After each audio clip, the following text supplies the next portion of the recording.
compete with the local religions on equal terms. There was no point in Europeans imposing something alien from the outside.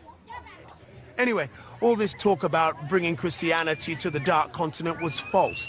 It had already been here 1,000 years before the first missionary arrived. The true Christianity arrived in Africa, 2,500 miles away on the other coast. When the European missionaries first came to Africa, they were faced with an uncomfortable truth. It wasn't the Dark Continent they'd imagined. They weren't the first Christians to come here. On the other side of Africa is a land that successfully resisted European colonialism until the 20th century. A country, Ethiopia, that came into being long before Spain or Portugal or Britain. It's even mentioned in the Bible itself. I'm with a group of Christian pilgrims, and we're on our way to see an ancient religious festival, part of one of the oldest churches in the Christian world. Founded over 1,600 years ago, when Britain and most of Europe languished in a pagan dark age. We're about to investigate the Ethiopian Orthodox Church.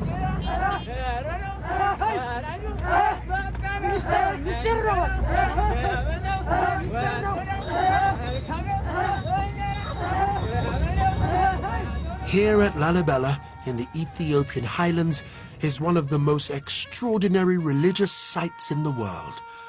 Carved out of the rock itself, they call it the Jerusalem of Africa. Oh wow, that's incredible. If not slightly dangerous. Oh my days. Look at that.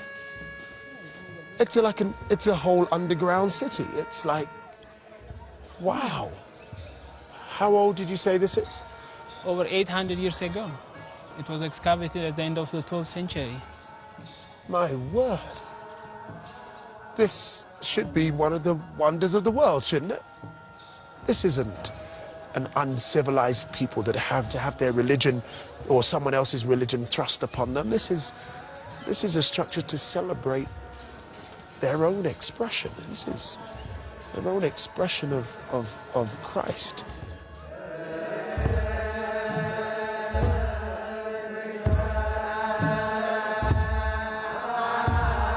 The Ethiopian Orthodox Church was founded when pagan emperors still ruled in Rome.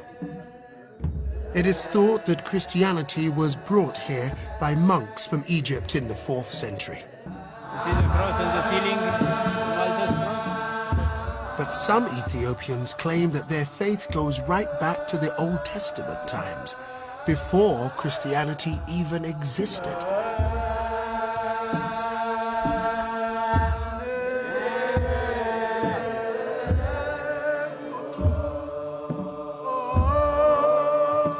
The Ethiopians even have their own ancient manuscript tradition, with perhaps the first ever African alphabet. Ethiopian Christianity is so old that even its Bible is different. When European scholars arrived here in the 17th century, they found books in this Bible that they had not even heard of, perfectly preserved. Yeah. How old is this book? 820 years. 820 years. So it was here when this church was built. Oh. It's written in a most wonderful and colourful script, as well as the illustrations. How long did it take to write this Bible? It takes about 8 years.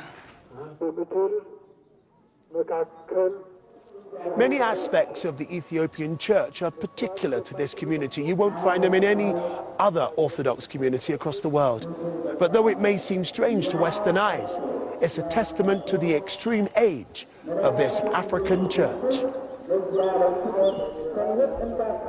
Today is the Feast of St. Michael, and the ceremonies here demonstrate an extraordinary facet of Ethiopian Christianity, its links with Judaism and the ancient Jewish temple in Jerusalem. At the heart of every Ethiopian church is a sanctuary where the public are never allowed. Inside, protected by the priests, are kept the most sacred objects in the Ethiopian Orthodox faith. A few times every year, they are carried in procession on the heads of these priests, covered with sacred cloths. They are inscribed blocks of wood, replicas of the tablets of stone brought down by Moses from Mount Sinai as told in the Jewish Old Testament.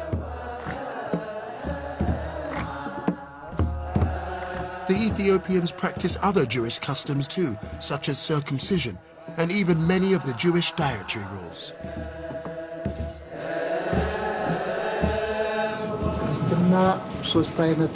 Our religion stands on three foundations. The first is the command of the Holy Spirit. The second is the law of the Old Testament. And the third is the new law of the New Testament. Lalibela is not only famous amongst modern Ethiopians, but among people around the world. It's the pride of our people, and as you have witnessed it, you'll be able to tell the story better than we can. It is a really holy day here. People have walked for miles, for months, just to get here so that they can see the tablets, even though they're covered, just to see the bishops, just to be blessed on this day, to kiss the walls of the churches. It really is a very significant and moving spiritual day. Seeing a church as ancient and as African as this has been a truly liberating experience for me too. When my ancestors were enslaved by the British, they had their freedom, their identity, their religion, their names ripped from them. I was born with the surname Roberts, that of the last slave master to own someone in my family.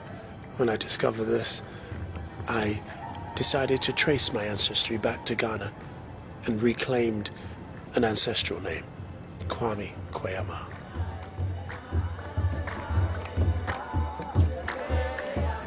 I wear this Orthodox cross to symbolize to myself, really, that I can access Jesus the revolutionary, the protector of the dispossessed, through the lens of Africa, and not through my colonial masters who often arrived with a Bible in one hand and a gun in the other.